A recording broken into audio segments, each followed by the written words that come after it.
हर खबर पर होगी आपकी पकड़। डाउनलोड कीजिए एबीपी लाइव ऐप। चुनाव का सवाल है, बंगाल में बवाल है। इस बड़ी कवरेज पर हम लगातार बने हुए हैं। हमारे साथ बंगाल बीजेपी के प्रभारी और बीजेपी के महासचिव कैलाश विजयवर्गीय सीधे जुड़ गए हैं। कैलाश विजयवर्गीय जी, आपका बहुत बहुत स्वागत है। मेरा सवाल यह है कि बंगाल में जब भी चुनाव आते हैं बड़ी हिंसा होती है। आप लोग इसी हिंसा के खिलाफ बंगाल में बीजेपी को सरकार में लाने का सपना देख रहे हैं, लेकिन हम आप ही के पार्टी के बयान देख रहे हैं, पार्टी के नेताओं के बयान देख रहे हैं कि वो भी उसी राजनीति में पड़ रहे हैं, उसी रक्त रंजित राजनीति का आह्वान कर रहे हैं जिसके खिलाफ आप उतरे थे। देखिए, अभी तक भारतीय जनता पार्टी के कार्यकर्ताओं ने कभी भी हिंसा का सहारा नहीं लिया। हम बहुत प्रजातांत्रिक तरीके से जनता के बीच में जा रहे हैं, पर हमारे पोलिंग बूथ पे जब हमने कार्यकर्ताओं की टीम खड़ी कर दी तो अब टीएमसी के गुंडों ने पोलिंग बूथ के कार्यकर्ताओं को टारगेट करना चालू कर दिया। लेकिन राजू बनर्जी हैं आपके कार्यकर्ता दुर्गापुर के, को मारा। और आपके बीजेपी बंगाल इकाई के अध्यक्ष हैं, वो दोनों एक ही भाषा बोल रहे हैं कि हाथ पैर तोड़ दो, सर फोड़ दो, हॉस्पिटल पहुंचा दो और राम नाम सत्य कर दो। हम इस प्रकार की राजनीति के खिलाफ हैं। कभी कभी कार्यकर्ताओं में जोश बढ़ाने के लिए इस प्रकार के भाषण दे दिए जाते हैं, पर व्यवहारिक रूप से भारतीय जनता पार्टी ने एक भी घटना ऐसी नहीं की जहां पर कि हिंसा का सहारा लिया गया हो। तो तब आप ऐसे पार्टी नेताओं को चेतावनी देते हैं, उन पर उनकी नकेल कसने की कोई बात कही जाती है उनसे? निश्चित रूप से हम अगर इस प्रकार के उत्तेजनापूर्ण कोई बात करता तो हम उन्हें समझाते भी हैं, पर व्यवहारिक रूप में भारतीय जनता पार्टी के कार्यकर्ताओं ने कभी भी हिंसा का सहारा नहीं लिया बंगाल के अंदर। और हम हिंसा के विरोधी हैं और हम प्रजातांत्रिक तरीके से अहिंसक आंदोलन के माध्यम से ही जनता के बीच में जा रहे हैं। जी, एक कल ममता बनर्जी ने एक सभा में कहा कि बीजेपी ऐसा राजनीतिक दल है जिसको देख के लज्जा आती है, शर्म आती है। किसी को 2 करोड़ रुपए का ऑफर दे रहे हैं, 2 करोड़ रुपए ले लो पार्टी में आ जाओ। किसी एमएलए को कह रहे हैं 15 लाख रुपए ले लो, अगले चुनाव में टिकट भी देंगे, बीजेपी ज्वाइन कर लो। ये कोई राजनीतिक दल है? देखिए, ये सब बकवास है। ममता जी के खिलाफ उनके दल के ही लोग विद्रोह कर रहे हैं। उनकी तानाशाही के कारण, उनके अहंकार के कारण, उनके अपने भतीजे को आगे बढ़ाने के कारण, सीनियर टीएमसी के कार्यकर्ताओं को उपेक्षा के कारण लोग टीएमसी में अपने आप को असहज महसूस कर रहे हैं, उनका दम घुट रहा है। और बहुत सारे ऐसे टीएमसी के नेता हैं जो टीएमसी छोड़ना चाहते हैं। शुभेंदु अधिकारी भी छोड़ना चाहते हैं, ऐसा सुना गया है। और यह भी सुना गया है कि वो आपके संपर्क में है, बीजेपी के संपर्क में है। कितनी सच्चाई है इसमें? देखिए, शुभेंदु अधिकारी का उनकी पार्टी के अंदर निजी झगड़ा है। ममता जी से वो नाराज है, उनके भतीजे से नाराज है। उनके भतीजे के भ्रष्टाचार के खिलाफ उन्होंने ममता जी से शिकायत की तो ममता जी नाराज हो गई, जो मुझे जानकारी प्राप्त हुई है। और इसलिए शुभेंदु जी यदि आज से नहीं, 3 महीने से वो कैबिनेट की मीटिंग में नहीं गए। ममता जी का फोटो लगाना उन्होंने बंद कर दिया। अपने फोटो के साथ वो रैली निकाल रहे हैं और ममता जी का नाम भी नहीं लेते, तृणमूल कांग्रेस का नाम भी नहीं लेते। तो ये पिछले 3 महीने से उनका अपनी पार्टी के खिलाफ विद्रोह चल रहा है। हमारे तो ममता जी का फोटो नहीं लगा रहे हैं, ममता बनर्जी का फोटो नहीं लगा रहे हैं, भतीजे के भ्रष्टाचार के कारण। नरेंद्र मोदी का, जेपी नड्डा का, कैलाश विजयवर्गीय का, दिलीप घोष का कब फोटो लगाएंगे वो अपने मंच पर?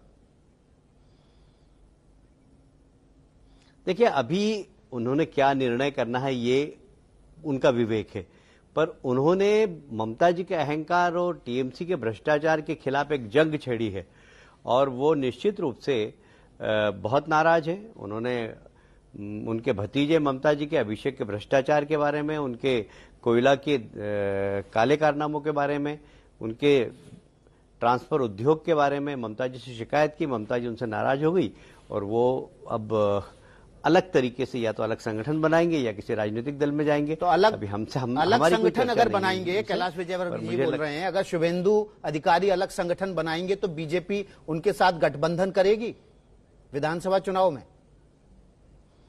देखिए, पश्चिमी बंगाल में बीजेपी 51% वोट को लेकर राजनीति कर रही है। हम अकेले लड़ेंगे, हमें किसी की मदद की आवश्यकता नहीं, क्योंकि भारतीय जनता पार्टी का यहाँ पर नेटवर्क बहुत अच्छा हो गया है। पूरी जनता मोदी जी के नेतृत्व में यहाँ पर भारतीय जनता पार्टी की सरकार बनाना चाहती है। तो शुभेंदु अधिकारी को क्या बीजेपी में शामिल करेंगे जब वो टीएमसी छोड़ देंगे? यदि वो ऑफर देंगे तो हम विचार करेंगे, हमारे शीर्ष नेतृत्व से बात करेंगे, पर अभी हमारे पास इस प्रकार का कोई ऑफर आया नहीं है। लेकिन अगर वो आ जाएंगे तो आपको एक के बदले 3 मिलेंगे, क्योंकि उनके पिताजी शिशिर अधिकारी वो सांसद हैं, दिव्येंदु अधिकारी उनके भाई तमलक से वो सांसद हैं। तो बीजेपी के लिए तो दोनों हाथ में लड्डू जैसा होगा क्या? अब देखिए, ये तो समय बताएगा, पर यह बात सही है कि वो टीएमसी के कार्यप्रणाली से नाराज है, उनके भ्रष्टाचार से नाराज है, उनके सिंडिकेट जो उनका व्यवस्था है उससे नाराज है, और नाराज होकर वो टीएमसी से अलग अभी अपना एक उन्होंने ऑर्गेनाइजेशन बनाया है।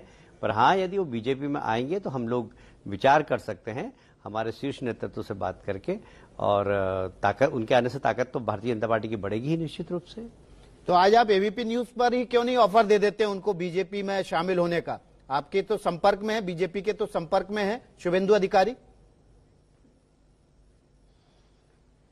मैं यदि मेरी बात होगी तो मैं बताऊंगा कि विकास भदौरिया जी ने मुझे ये सलाह दी है कि बीजेपी में आप आइए। मैं तो इसलिए कह रहा हूं क्योंकि आपने कहा कि अगर वो आना चाहेंगे तो हम स्वागत करेंगे, तो मैंने कहा आप यहां से ही प्रस्ताव दे दीजिए।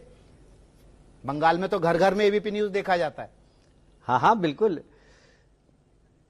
विकास जी, यदि वो आएंगे तो निश्चित रूप से हम विचार करेंगे। मैं आपसे पहले ही बोल चुका हूं, हमारे यहाँ क्योंकि निर्णय हम नहीं करते हैं, हमारे शीर्ष नेताओं से हम राय लेते हैं, और राय लेने के बाद ही कोई निर्णय करते हैं। पर हाँ, यदि वो आएंगे तो भारतीय जनता पार्टी मजबूत होगी, और उन्हें जो जिस सम्मान के अधिकारी हैं वो सम्मान भी उन्हें मिलेगा। तो सम्मान का मतलब क्या हुआ? क्या अगर वो बीजेपी में आ जाएंगे तो उनको क्या कैंपेन कमेटी का इंचार्ज बनाया जाएगा? क्या मुख्यमंत्री का चेहरा बनाएंगे? और क्या आप मुख्यमंत्री के चेहरे के साथ चुनाव में लड़ने पर विचार कर रही है पार्टी पश्चिम बंगाल में? बिल्कुल नहीं। हम मोदी जी के नेतृत्व में यहां पर चुनाव लड़ेंगे, मोदी जी के नेतृत्व में सोनार बंगला बनाएंगे। हमारी जो चुनाव समिति जिसको मुख्यमंत्री बनाएगी उसके नेतृत्व में बंगाल का विकास करेंगे, बंगाल में अराजकता समाप्त करेंगे, बंगाल में औद्योगिकरण लाएंगे, बंगाल में रोजगार के अवसर खड़ा करेंगे, बंगाल में बिगड़ती हुई शिक्षा व्यवस्था को ठीक करेंगे। बंगाल के अंदर जिस प्रकार साहित्य, कला और संस्कृति का विकृति हो रही है उसको आगे बढ़ाने की कोशिश करेंगे, क्योंकि बंगाल स्वामी विवेकानंद, खुदीराम बोस, बंकिम चंद्र चट्टोपाध्याय एक महान लोगों का प्रदेश है ये, पर ये अपनी पहचान खोता जा रहा है, और हम इस बंगाल को उसकी संस्कृति के अनुरूप, उसके सम्मान के अनुरूप सोनार बंगला बनाएंगे, और मोदी जी के नेतृत्व में हम चुनाव जीतेंगे। कैलाश विजयवर्गीय जी, हाल ही के दिनों में पीसी शब्द जो है वो बहुत ज्यादा चर्चा में आया है। बीजेपी बार बार पीसी शब्द का इस्तेमाल कर रही है। बंगाल के लोग तो जानते हैं, बंगाल के बाहर लोगों को समझ में नहीं आ रहा है कि आप लोग ममता बनर्जी को पीसी कह के क्यों चढ़ा रहे हैं। क्या मतलब होता है पीसी का? देखिए, कुल मिलाकर वहां पर सिंडिकेट राज है, वहां पर कट मनी जिस प्रकार से चलती है। और आप देखिए, मैं उसका उदाहरण बताता हूं आपको। जब हमने कहा कि प्रधानमंत्री स्वास्थ्य योजना, किसान सम्मान निधि, आप इस योजना का लाभ दिलाइए, तो ममता जी ने लिखित में चिट्ठी लिखी है हमारे कृषि मंत्री नरेंद्र सिंह जी तोमर को कि यदि आप किसान सम्मान निधि का पैसा हमारे खाते में राज्य सरकार को देंगे तो हम इस योजना का लाभ हमारे किसानों को देंगे। मैं पूछना चाहता हूं आपके माध्यम से ममता जी से कि आपके खाते में आप क्यों लेना चाहती हैं? इसमें भी आपको कट मनी चाहिए क्या? सारे देश के अंदर प्रधानमंत्री सीधे किसान के खाते में किसान सम्मान निधि का पैसा भेज रहे हैं, तो इससे पीसी का क्या लेना देना? यहाँ पर ये कटमनी की जो मैं कह तो रहा हूं आपको, यहां पर कट मनी चलती है, यहां पर हर चीज के लिए कमीशन चलता है, और इसलिए सरकार कट मनी की सरकार है ये, ऐसा लोग मानते हैं। तो आप जब सरकार में आ जाएंगे, मुकदमा दर्ज करके, कानूनी कार्रवाई करके इस भ्रष्टाचार के खिलाफ ममता बनर्जी को जेल भेजेंगे? नहीं, देखिए, जेल भेजने का सवाल नहीं। हम कभी भी विंडक्टिव राजनीति कभी भी नहीं करते। आपने देखा है कि हमने हरियाणा में सरकार बदली, हमने कोई ऐसा कोई विंडक्टिव राजनीति नहीं की।